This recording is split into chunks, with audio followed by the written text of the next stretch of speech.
আলহামদুলিল্লাহ ওয়াসসালাতু ওয়াসসালামু আলা রাসূলিল্লাহ। আজকের বিষয় হলো রূহ বা আত্মা।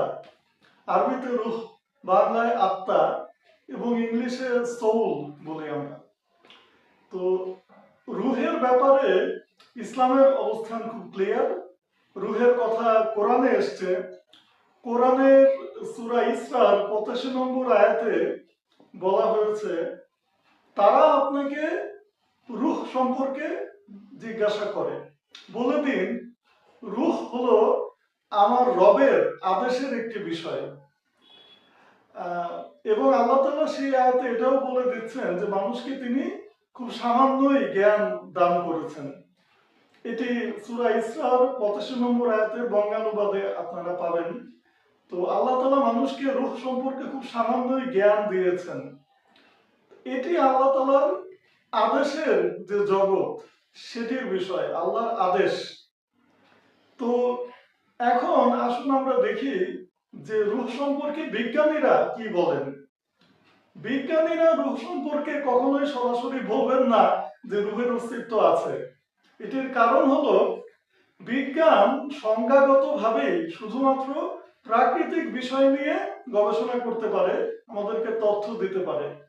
অতি প্রাকৃতিক কোনো কিছু নিয়ে বিজ্ঞান কোনো তথ্য দিতে পারে না। তবে বিজ্ঞান এটাকে অস্বীকারও করতে পারে না। তবে বিজ্ঞানীরা যখন অতি প্রাকৃতিক কোনো কিছু দেখতে পান বা অতি প্রাকৃতিক কোনো কিছু নিয়ে গবেষণা করেন, তখন ব্যাখ্যা খুঁজে না পেলে সেটার একটা সায়েন্টিফিক এক্সপ্লেনেশন বা বৈজ্ঞানিক ব্যাখ্যা দেওয়ার চেষ্টা করেন। এবং সেই ক্ষেত্রে আপনারা দেখবেন যে সবসময় কয়েকটা পসিবিলিটি, কয়েকটা সম্ভাবনার কথা উল্লেখ থাকে। কয়েকটা কেন থাকে? অর্থাৎ তারা নিশ্চিত নন বা আসলে তাদের কাছে কোনো ব্যাখ্যা নেই। সেরকমই একটা বিষয় হলো রূহ।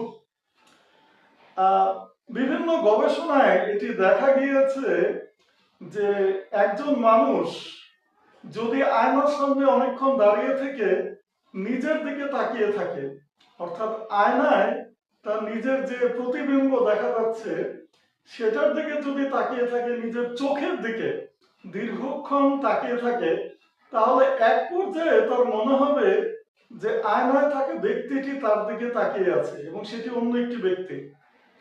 এটিকে মিরর স্টেয়ারিং ফিনোমেনন বলা হয়। বিজ্ঞানীরা এটিকে নানাভাবে ব্যাখ্যা দেওয়ার চেষ্টা করেন।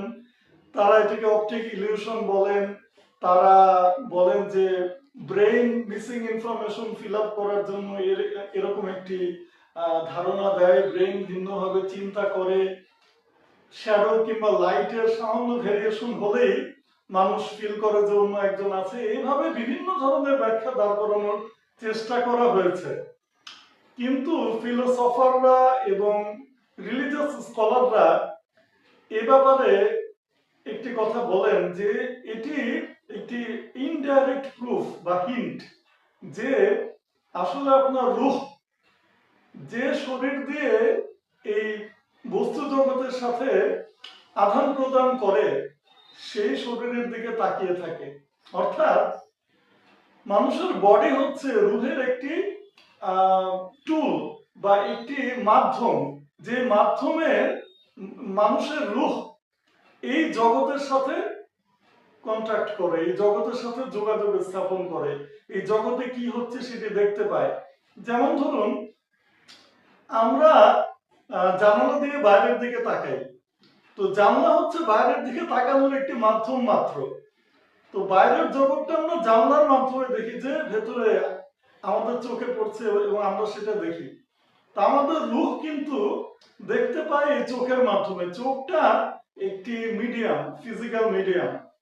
তো যখন একজন মানুষ দীর্ঘক্ষণ ধরে আয়নার দিকে তাকিয়ে থাকে, নিজের চোখের দিকে তাকিয়ে থাকে, এক পর্যায়ে আমাদের যে রূহ সেটি কিন্তু ফিল করে, অনুভব করে যে সেটি অন্য কিছু একটাকে দেখতে পাচ্ছে।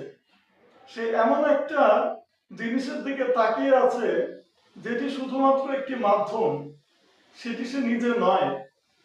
অর্থাৎ সে যেটার দিকে তাকিয়ে আছে সেটি তার নিজের অস্তিত্ব থেকে আলাদা। রূহ এটা ফিল করে। এটা একটি ফিলোসফিক্যাল এবং রিলিজিয়াস এক্সপ্লেনেশন। এছাড়া আমরা আরো দেখি যে বিজ্ঞানীরা বিভিন্ন সময়ে চেষ্টা করেছেন মানুষের ব্রেনের যে নিউরন থাকে সেটাকে অ্যাক্টিভেট করে শরীরের বিভিন্ন অঙ্গ প্রত্যঙ্গ নাড়ানোর জন্য। মৃত মানুষের লিম্ব, বিজ্ঞানীরা মৃত মানুষের দেহে আহ, গবেষণা চালিয়েছেন। একজন মৃত মানুষের ব্রেনের নিউরন অ্যাক্টিভেট করে তারা আঙ্গুল নাড়িয়ে দেখিয়েছেন যে মৃত ব্যক্তির আঙ্গুল নড়ছে, কারণ তার ব্রেনের নিউরন অ্যাক্টিভেট করা হয়েছে। ব্রেনের বিভিন্ন অংশের নিউরন রয়েছে, কোন অংশের নিউরন অ্যাক্টিভেট করলে কোন অঙ্গ নড়বে সেটির বিষয়ে বিজ্ঞানীরা কিন্তু এখনো ক্লিয়ার না। কারণ হচ্ছে তারা জাস্ট আঙ্গুল নাড়াতে সক্ষম হয়েছেন, তারা কিন্তু এমন ভাবে কোনো অঙ্গ প্রত্যঙ্গ নাড়াতে পারছেন না যেটা খুব সিগনিফিক্যান্ট। যেমন ধরুন, একজন মৃত ব্যক্তির দুই হাত চালু করে একটা জ্যাকেট পরিয়ে ফেলা যাবে না, সেটা কখনোই সম্ভব হবে না। তো এখান থেকে আমরা একটা হিন্ট পাই যে এই ব্যক্তি যখন জীবিত ছিল তখন তার ভেতরে এমন কিছু একটা ছিল যেটা জানতো ব্রেনের কোন অংশের নিউরন অ্যাক্টিভেট করলে কোন অঙ্গ প্রত্যঙ্গ কিভাবে নড়বে। বিজ্ঞানীরা পুরো ব্রেন ম্যাপ আউট করে ফেলেছেন। ব্রেনের চিত্র তাদের কাছে পরিষ্কার, ব্রেনের ফাংশন তাদের কাছে পরিষ্কার, কিন্তু কোন জায়গায় নিউরন অ্যাক্টিভেট করলে কোন অঙ্গ প্রত্যঙ্গ নড়বে এটির পুরো আইডিয়া তাদের নেই। সম্পূর্ণ ম্যাপ, সম্পূর্ণ দৃশ্য পেয়ে যাওয়ার পরও তারা এটি পারছেন না। রুহ এটি জানে যে ব্রেনের কোন অংশের নিউরন অ্যাক্টিভেট করলে মানে অঙ্গ প্রত্যঙ্গগুলো কিভাবে নাড়ানো যাবে, এটি একটি ইন্ডিকেশন। হ্যাঁ, নাস্তিকরা বলবেন যে ভবিষ্যতে সেটাও পারা যাবে।